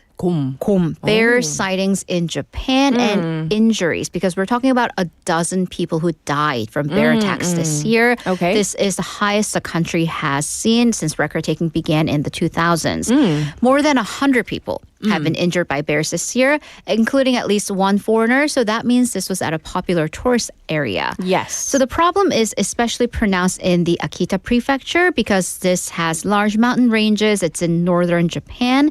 So they have had the highest number of casualties.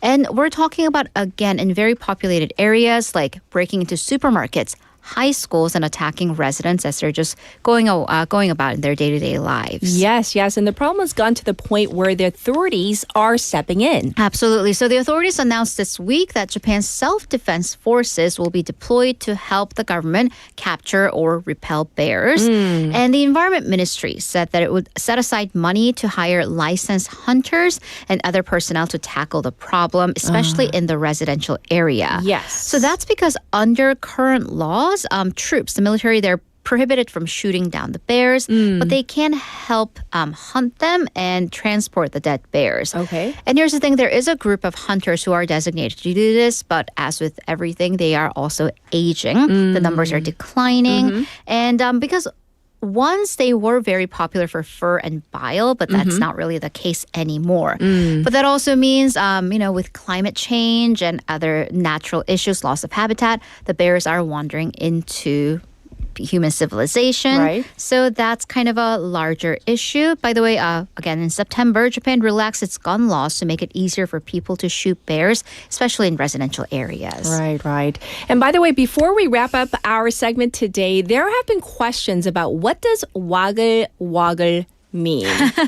So let's explain. All right, so 와글와글 is kind of an onomatopoeia in Korean for like when you're clamoring about, and we're like wagging your tongues about controversial issues. So in hour one, I do cover news, like hard above news. the fold, front page news. And then here we're going to like the B side of the papers and talking about some interesting, fun, controversial hot takes. Yes. So we like, spilling the tea on these really hot topics that Haley chooses for us. So we just wanted to explain in case you're wondering, what does wa글와글 mean? Now you know. Yes, you do.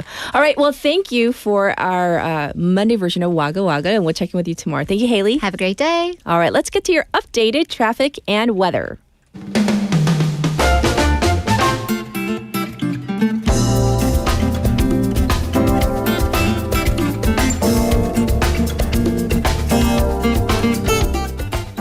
It's now 8:16. Here's your traffic update. There is a bus that is broken down on Luno Samsungdaero from Byungho intersection to Shino Bridge, right before the bridge. Next up, there is a broken down car on Gwangan Bridge on that top portion. It's always congested. It's going to be even more congested than usual. And Mandakdaero is busy from Sukdung to Deokjeon intersection, and it's looking slow on Yeonsuro from Suyong intersection to Mangmi intersection. Currently, it is 6 degrees Celsius under clear skies here in Busan. It's going to go up to 16 across the weather, though. It's just a cold morning overall, kicking off the first Monday of November. Seoul seeing near zero temperatures. There's a cold wave special report issued in parts of the country with frost and ice over mountainous regions. This was your traffic and weather.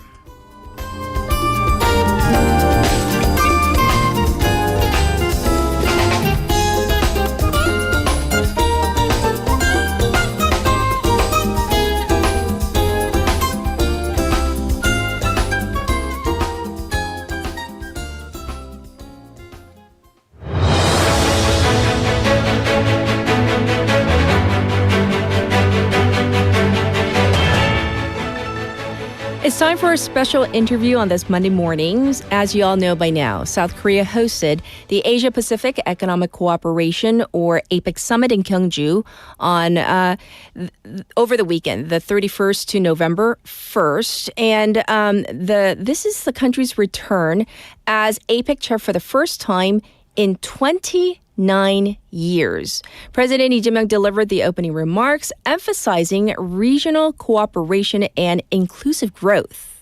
All eyes were on the face-to-face talks between U.S. President Donald Trump and Chinese President Xi Jinping, as well as a much-anticipated bilateral meeting between Presidents Yi and Trump as well. So today we're going to kind of unpack this high-stakes gathering of world leaders in Gyeongju. Basically, what was discussed?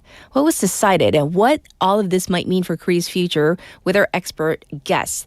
This is Professor Chung Tae-yong, Professor of Sustainable Development and Director of the Center for International Studies at the Graduate School of International Studies at Yonsei University. And he's a board member of the APEC Studies Association of Korea. Hi, welcome to the program, Professor. Hi, nice to meet you. Yes. So if you could begin by giving us a brief overview of the key agenda items discussed at the summit and maybe some of the major decisions reached among the APEC economies. Well, I have limited the information based on the Korean media coverage, but as you know, the Korea hosts this important regional summit, and the 4 agendas, which is digital innovation, climate and energy, and trade and supply chain issues, and inclusive growth.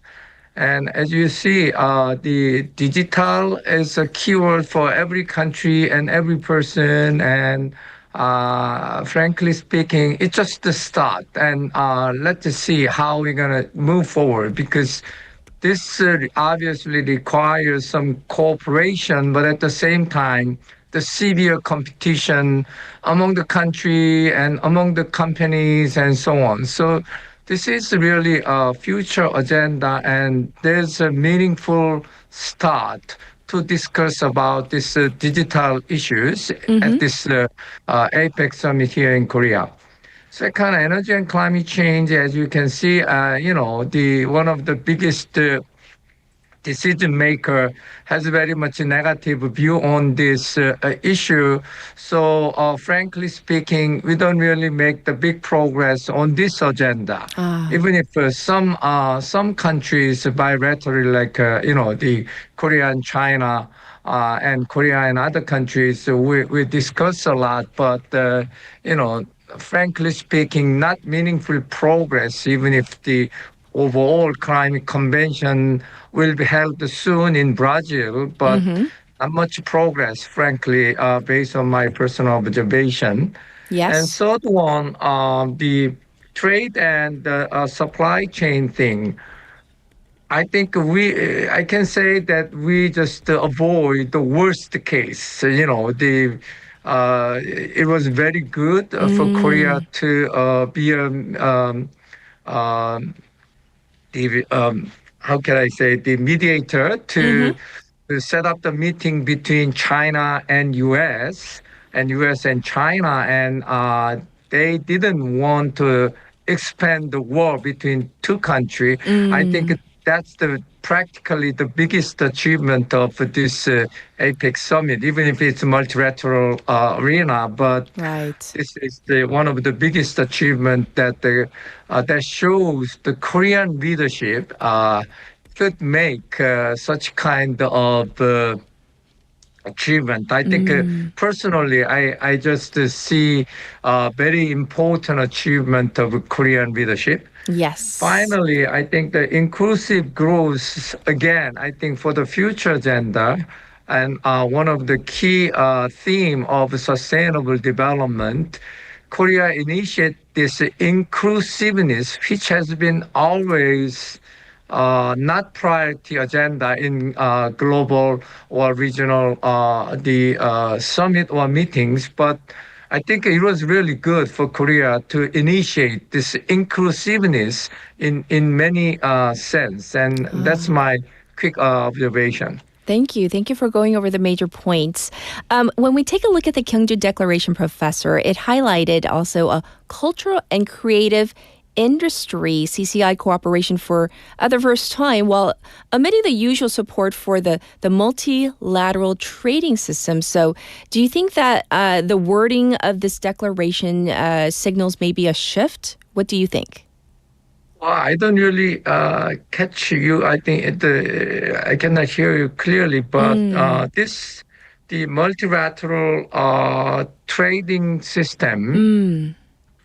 Well, I don't think it's omitting this, agenda, because there are too many issues and agendas to be covered, and obviously after the American leadership changes, there are big trend change from the multilateral to bilateral, and not only just the U.S. leadership changes, as you can see in Europe, and as you can see in other parts of the world, this multilateralism doesn't play the role compared to 1 decade ago and so on. So under such circumstance, my sense is the other agendas are more urgent. For example, how we're going to deal with this, supply chain issue. How about this new emerging digital transformation issues? So not really omitting, in my sense, in my observation, the priority is a little bit higher than the previous summit. I think that doesn't mean that the APEC member economies they don't highlight this multilateral-based trading or the market-based mechanism, free trading agreement. I think that without that, the very basic economic principle is, if you have competitiveness in one area, you go ahead, and the other part of your trading partner who has a different competitiveness, then we make the trade. I think that's very, very basic economic principle. So I think we can continue. Yes. And so with Korea chairing the summit this year, Professor, how would you assess the outcomes of, the perspectives for Korea? Basically, if we can get a report card going, how effective was Korea in facilitating the discussions? Well, as you can see, I think, before this summit, the media's and the expert expectation of this summit was not very high, right, frankly.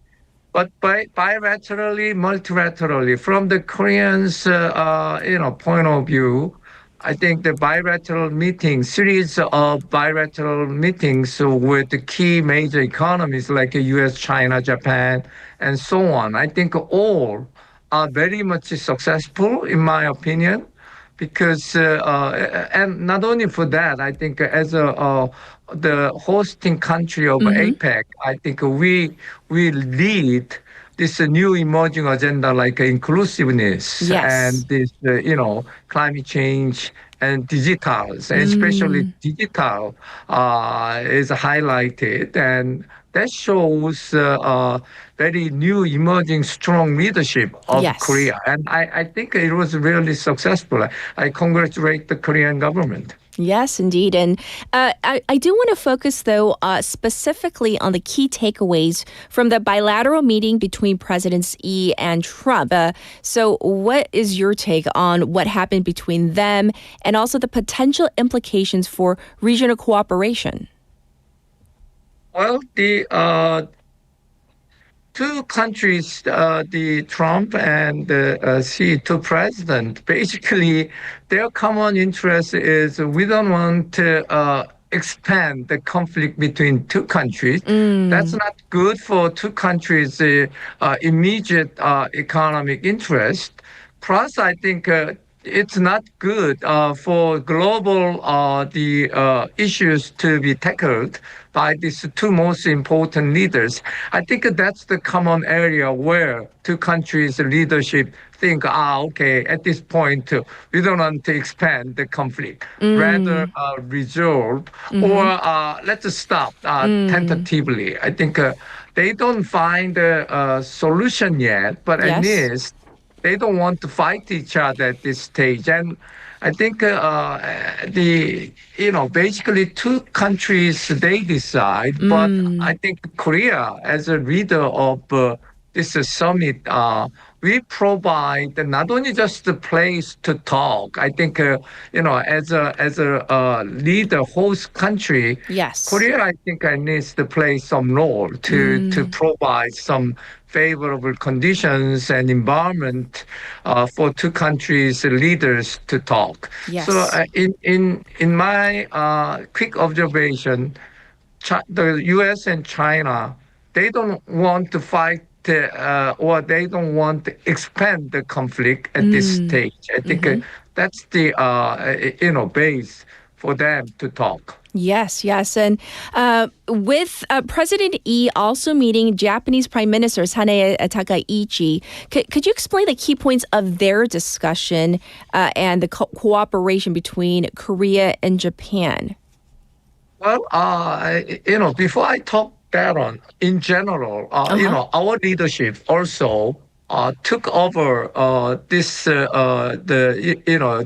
presidency just less than 1 year. And the Japanese new prime minister, I think less than a month. And then they meet each other. True. And they start with arguing something. I don't expect that at the beginning. I don't think so. And even if we have a long time agenda, which is the historic, the issues. Yes. I'm sure the two leaders, they know that, but they don't think it's time to open up that issue. Yes. That's the first thing. Second, I think from the common sense base,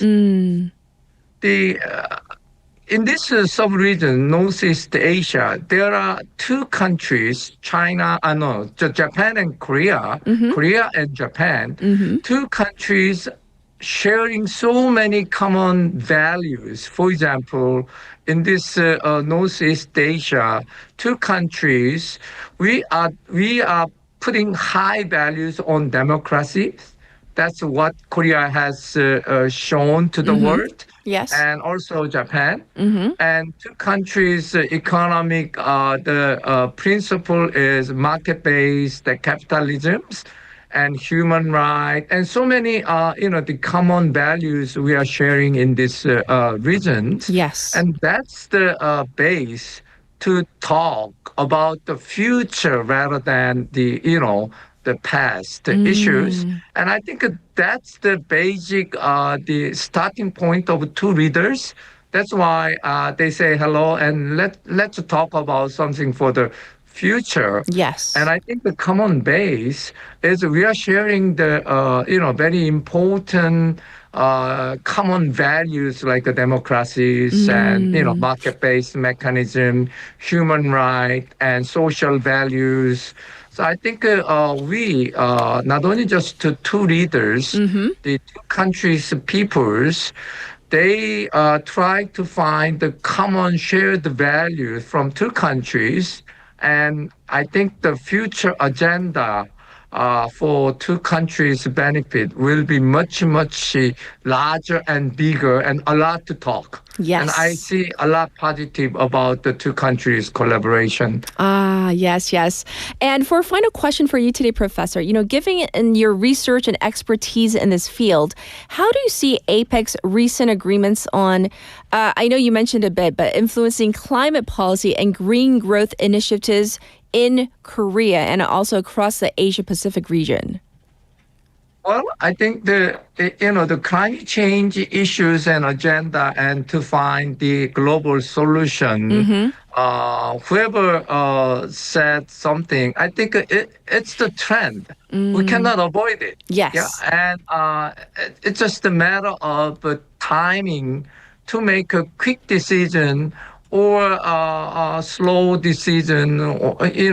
But I think as you can observe that the impact, the damage of climate change is getting bigger. And as you can see in this country, Korea, Yes.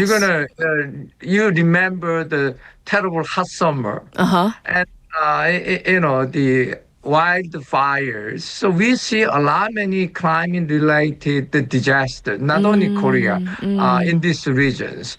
That means, I think, leaders and the whole people, they realize, wait a minute, I think we have to find the solution. Otherwise, we're going to get the more bigger damages in the future.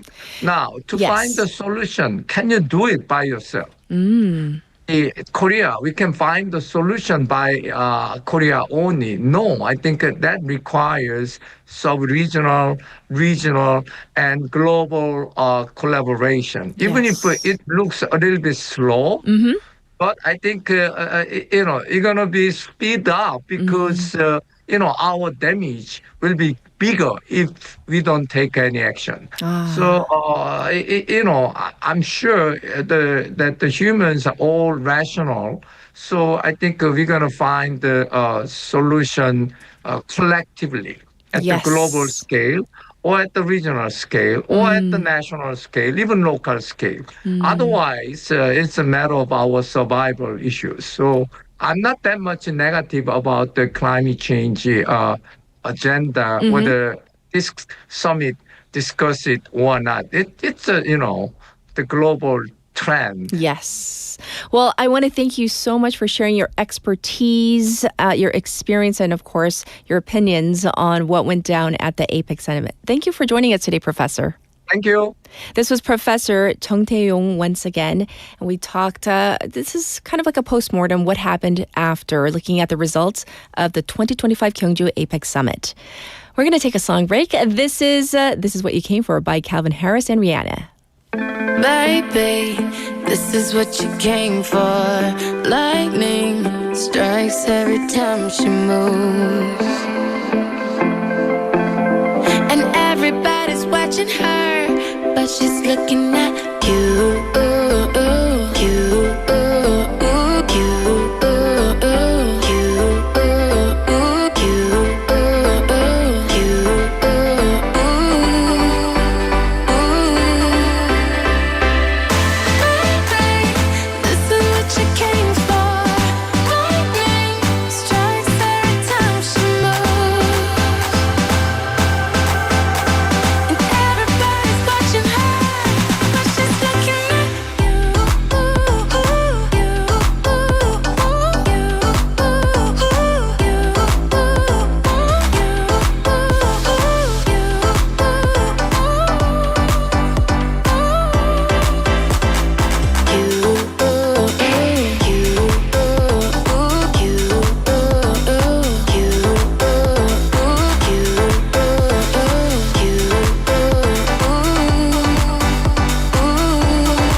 baby, this is what you came for.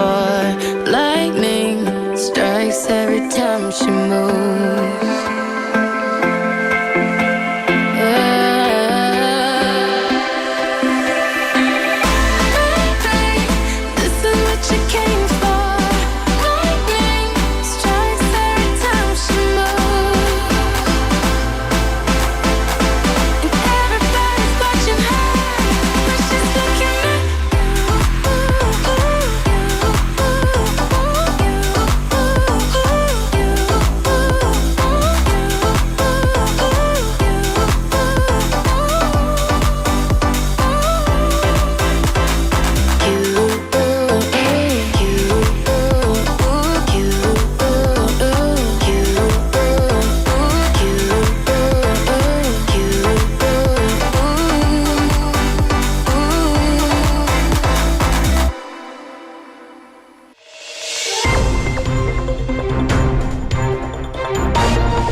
It's time for News in Depth. We have Claire, a BFM newscaster, in the studio. Good morning. Good morning. We're going to dive right in. We have a lot to cover. Yes. So I hear that our first topic, we're going to talk about politics and money. The National Assembly begins its annual budget review this week, the first full one under the Lee Jae-myung administration. That's right. The government has proposed a 728 trillion won national budget for next year, about 8% higher than this year's, the largest jump since the pandemic. The administration calls it the base for an AI-grade transformation, expanding AI, data center, and semiconductor research while strengthening regional industries. Yes. Officials say it's a growth-driven plan to help Korea stay competitive in the next technological decade. Right. So on paper, it's about growth. However, the politics surrounding this are already heating up. Oh, very much so. The ruling Democratic Party, which still holds the majority, argues the budget will fuel the next industrial era. They say Korea has underinvested in core technologies and that decisive public spending can bridge the gap until private capital catches up. The party highlights a 19.3% increase in R&D, the largest ever, channeling funds to AI, batteries, biohealth and aerospace projects expected to generate long-term jobs. Yes, and it's not just about high tech. There's a local economy side too. Exactly. About 24 trillion won is allocated to the Regional Love Gift Certificate program, which is 지역사랑 상품권, a type of local currency used in neighborhood shops with small discounts to encourage local spending. So the government says it supports small merchants and keeps consumer money circulating in the community. It's also expanding the National Growth Fund to attract private investment for renewable energy, housing, and infrastructure projects tied to balanced regional growth. Yes, however, I hear that the opposition, they're not quite convinced. Obviously, the People Power Party calls it a dead party budget. They warn that issuing 110 trillion won in deficit bonds, the largest ever, could push national debt above 55% of GDP. The opposition plans to trim what it considers cash handout or election year programs such as the Growth Fund, local currencies, and the basic income pilot linked to President Lee's pledges. Lawmakers also want to examine the $350 billion U.S. investment pledge announced at trade talks, questioning whether any public funds or pensions might be exposed to risk. Yes. So what is next on the agenda, the calendar? So the National Assembly's Budget Committee opens a public hearing on November 5th, followed by policy Q&A on the 6th and 7th. Ministry by ministry reviews comes next, economic agencies November 10th to 11th, and then the Budget Adjustment Subcommittee from November 17th. The legal deadline for passage is December 2nd. Yes. So that is the agenda and what we can look forward to. So we will definitely be looking forward and reporting on this. Yes. All right. Now, we're going to move on to another topic. So from the budget floor in Seoul to Gyeongju, where the APEC summit, we all know, wrapped up this weekend. So beyond the policy discussions and photo sessions, what really caught people's attention were the gifts that President Lee Jae-myung exchanged with world leaders, correct? That's right. Diplomatic gifts are never random. At global summits, they serve as subtle messages, symbols of respect, identity, and long-term intent. President Lee's team prepared each one with care, blending Korean tradition with personal symbolism tailored to each guest. Yes. So let's begin with the U.S. since that meeting kicked off the series of bilateral meetings. So during the Korea-U.S. summit on October 29th, President Lee presented President Donald Trump with a replica of the Silla-era gold crown from Gyeongju's Cheonmacheong tomb, linking the summit to the city's ancient Silla heritage. Yes. Crafted by a cultural heritage artisan using traditional gilding, it symbolized an enduring alliance built on respect and prosperity. President Lee also awarded Trump the Grand Order of Mugunghwa, Korea's highest state honor, made with about 190 tons of gold. Yes. Officials said the medal emphasized dignity and continuity in the U.S.-Korea partnership ahead of next year's 70th APEC anniversary. Right. So that was kind of like the talk of the town when that happened. And then came the China summit, and that could have maybe people say a bit of strategy built in. Oh, yes, exactly. During the Korea-China summit on November 1st, President Lee gave President Xi Jinping two gifts reflecting both artistry and meaning.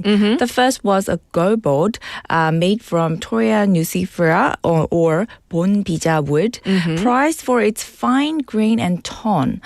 Both leaders are go enthusiasts, and the board symbolized balance and foresight in diplomacy. Okay. It also continued a story. When Xi visited Korea 11 years ago, he received ghost stones. This time, he completed with the set with the board itself. That's right. So let's move on to the next move in diplomacy. What happened? The second gift was a round mother-of-pearl lacquer tray or 나전칠기 원형쟁반 using inlay techniques from the Goryeo dynasty.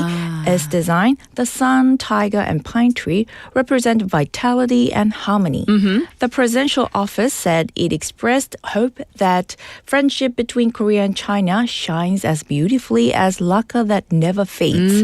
As a personal gesture, President Lee also sent 200 boxes of Gyeongju's Hwangnam bread, with Xi later saying he enjoyed them very much. Right, because they were quite popular, I hear. So, what about Japan? What happened there with the gift giving? So the Korea-Japan summit on October 30th featured Prime Minister Sanae Takaichi.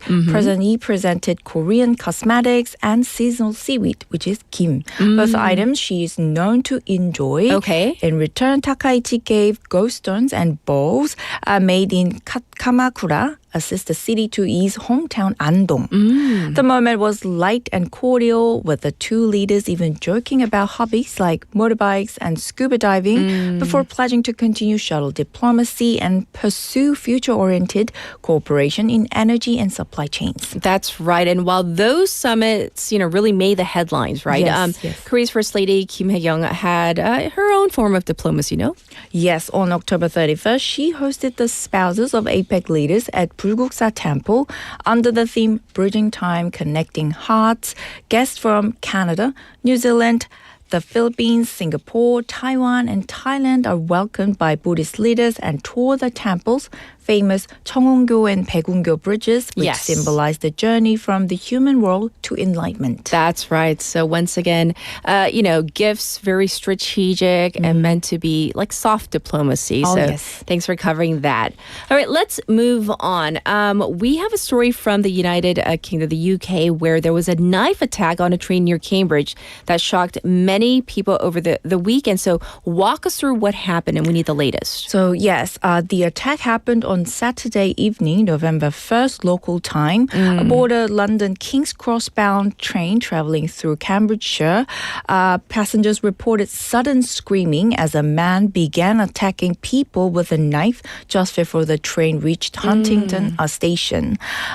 Police and paramedics rushed in when the train stopped, arresting two suspects at the scene. Yes. So early reports called it a major incident, correct? That's right. Authorities immediately declared it a major incident, which automatically brought in counterterrorism officers to assist. though at that stage, they hadn't confirmed any motive. I see. At least 10 to 11 passengers were injured and service on the line was suspended overnight for forensic work. Right, but now I hear that the British police are saying that this was not terrorist related? Correct. In a press briefing yesterday, Sunday, November 2nd, Superintendent John Lovelace of the British Transport Police said there is absolutely nothing at this stage to suggest the incident was an act of terrorism. Both men detained were British nationals in their 30s, and investigators believe this was an isolated act of violence. Yes. So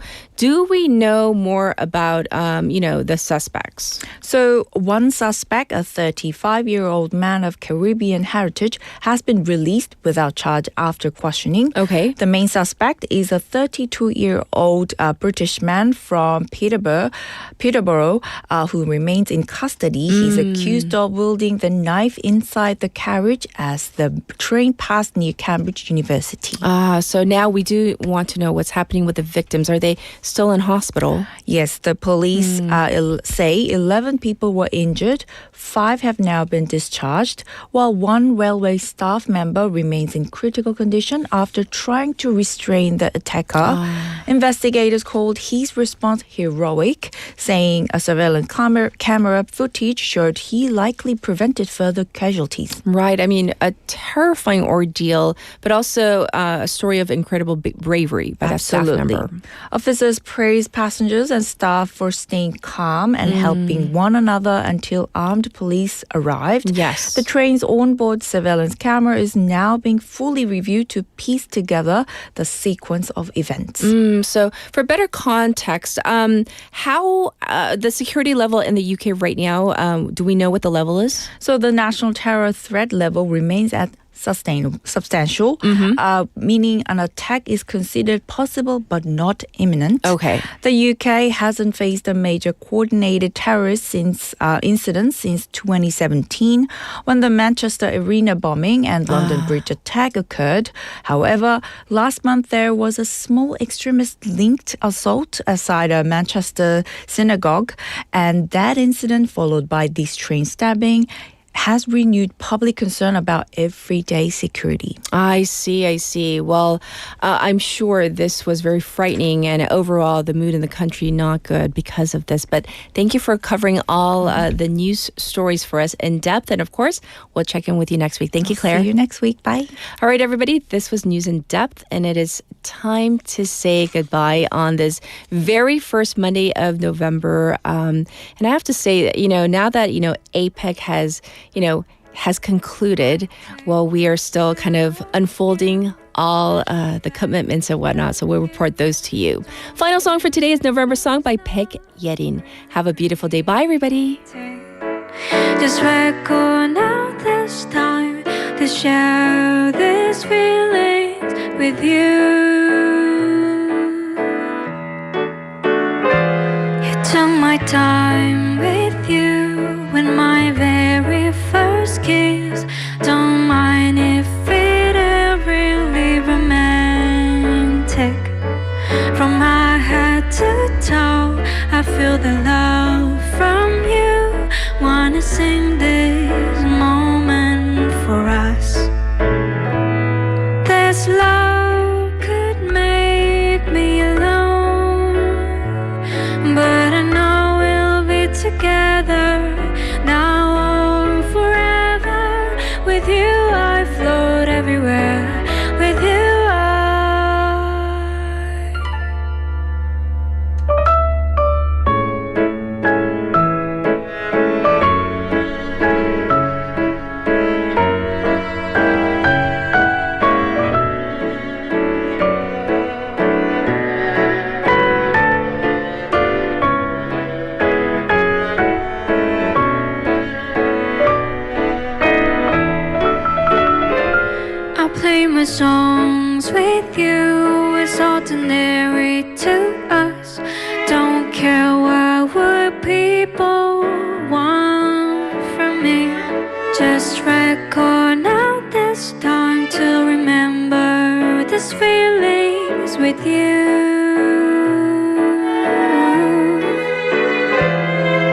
You took care of me, you played your spell.